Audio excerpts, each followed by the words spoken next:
Good morning. Are you Christopher James? Yes, ma'am.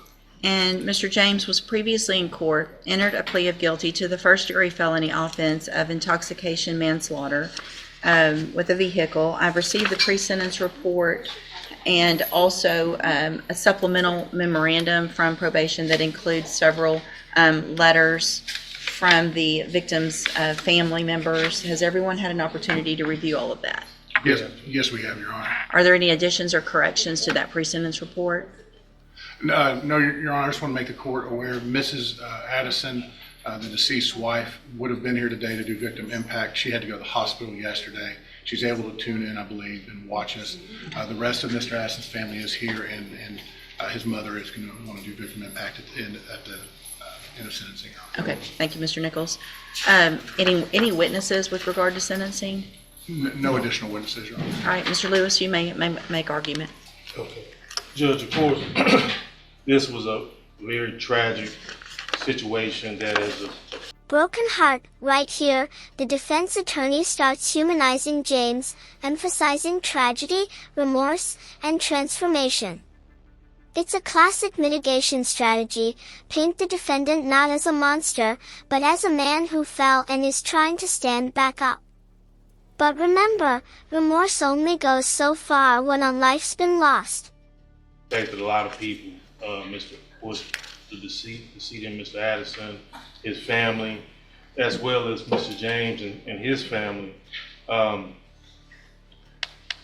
It was a situation where, this was a combination of a long substance abuse history of Mr. James. The assessment that's provided in the PSI here says that there was about a 20-year relationship between Mr. James and different substances over a period of time.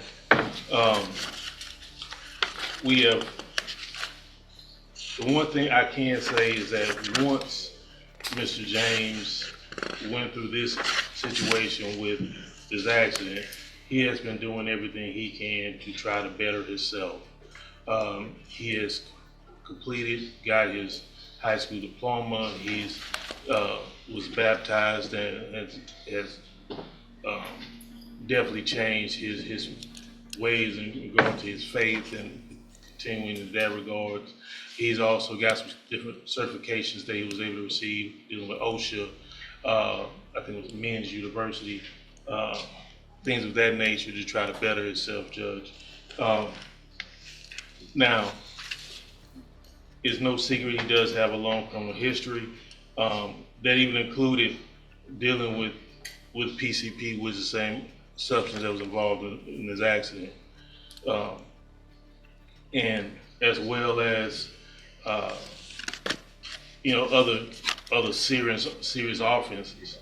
I do want to address something as far as, I know there's some situations here dealing with the jail instances, and I know how the court proceeds or looks at it. Balance scale. Notice how the defense subtly reframes disciplinary issues in jail as unavoidable situations with other inmates. This is a smart legal move. Why? Because it preserves the image of rehabilitation. But ask yourself, if someone keeps getting into fights behind bars, what does that say about their readiness for freedom?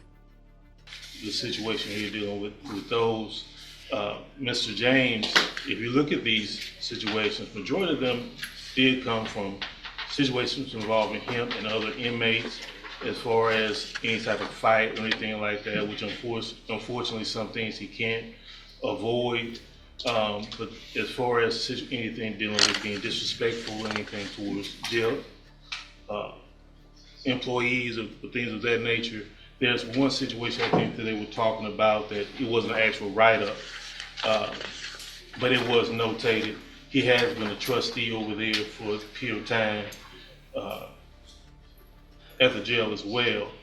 Now, I do want to point out that, of course, some of those situations that Mr. James was able to do to better himself, of course, could definitely increase his earning potential as far as what he has as far as his job situation.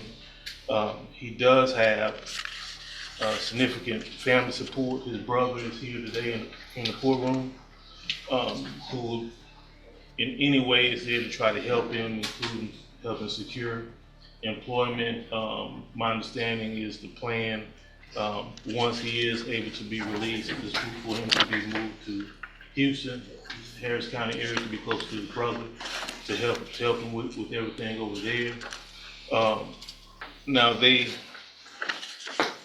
PSI did have a recommendation for his different vehicles that support that's available to him through the probation department. What I will say is that everything that has been recommended, he definitely needs and will be better for him. We are not, and ourselves are not asking for a specific number or anything like that.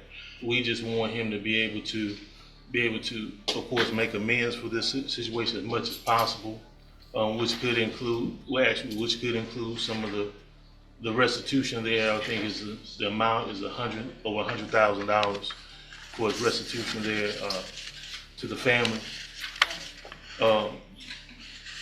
Now, like I said, he has made a plan to try to better himself. He has a family that supports him. He is doing everything he can. He understands that this was a tragic accident, but one he was definitely responsible for. And what we're asking for as much leniency as possible from the court, for him to be able to move forward with the situation, be able to make amends as much as possible. And I think he did provide a letter to the court as well to kind of speak to that, as far as an apology letter that was to the family, his family, the family of the victim, as well as to the court judge. And I've received that. And so that's what we're asking for today, Judge, is for everything to be considered. We understand this is, you can't bring that person back. He can't just go back to make amends with Mr. Addison, but he wants to try to make as much of amends he can to society and do better going forward, Judge. Thank you, Mr. Lewis. Mr. Nichols. Your Honor, I think any consideration to Mr. James's due was given. High voltage. Now, the energy in the room changes. The prosecutor steps up, and this is where things get brutal. Gone is the language of redemption. What you're about to hear is pure accountability, a verbal hammer of justice. When he got a 50-year cap. I have no hesitation asking the court to exercise the full 50 years. This case is one of the worst intoxication manslaughters. It's on video where he plows into Mr. Addison, who's at a stoplight on a motorcycle, and while trying to get away, runs over him and the motorcycle again. It's horrific, Your Honor. What is also just inconceivable to me is that a man who's on parole for several possessions of phencyclidine, PCP, finds himself behind the wheel on PCP again. And this time it ends in the death of somebody. His criminal history is extensive. It starts with minor drug offenses, then a conviction for aggravated robbery, and then I believe it's 5 drug convictions all at the same time in 2020, for which he was quickly paroled out and on parole when this happened. The fact that he gets to make plans in his mind for a day he's set free, I find rather offensive, and I think the Addison family finds offensive. They lost a son, a brother, a husband. There's nothing we can do in this courtroom makes that better. And sometimes the justice system is a poor substitute for what people lost.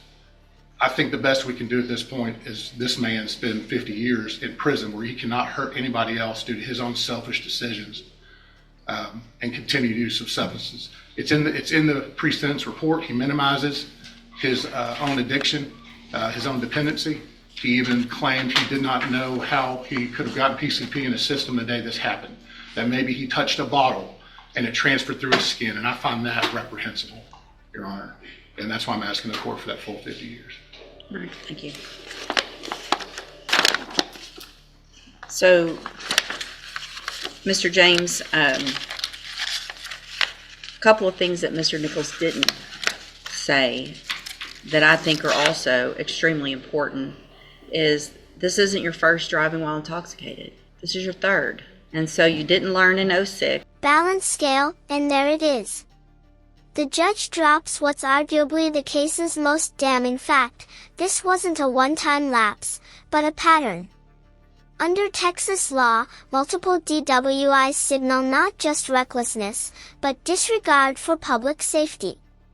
It's the legal equivalent of shouting, "You had every chance to stop, and didn't." You didn't learn in 2017. 2017, you got your second DWI. You were given probation. It was revoked.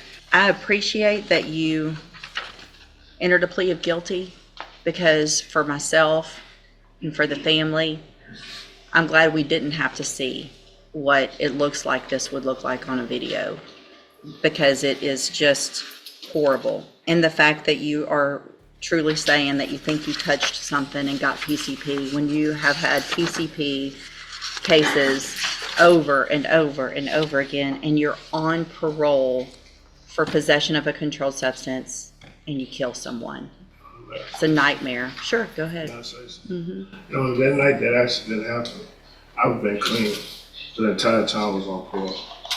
Okay, I stopped off at a friend's house and gave him some advice about what he was doing.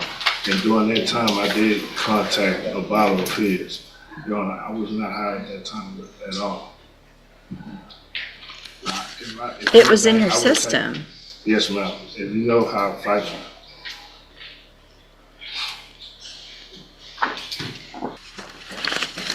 At this time, based on your history, based on the nature of this offense, I'm going to find that you entered your plea of guilty freely and voluntarily.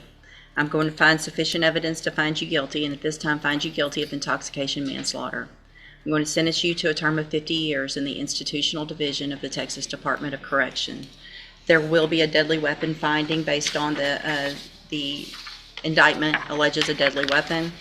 You will receive credit on this sentence for any time that you've been in custody that the law gives you the right to receive. I'm going to hand you the trial court certification that shows this was an agreement and I followed it, and so you've waived your right to appeal. I have also handed you a written admonishment regarding your ineligibility to possess a firearm or ammunition. Because of the judgment entered against you, you're ineligible under Texas law to possess a firearm or ammunition.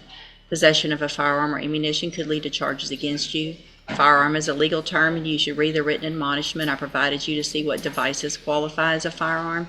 If you have questions about the laws that make you ineligible to possess a firearm or ammunition, or about how long that lasts, you can talk with Mr. Lewis.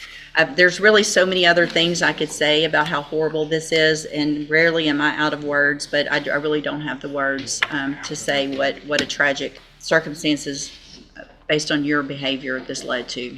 Y'all can have a seat at council table for the victim impact statement, and we'll go off the record. I don't know that they'll be able to hear her unless y'all move a little closer, but if you're fine where you are, that's fine too. Just, okay. First, I give honor to God, to the judge and everybody in this courtroom. I stand representing my family. Broken heart, this moment, the victim's mother taking the stand, is the emotional epicenter.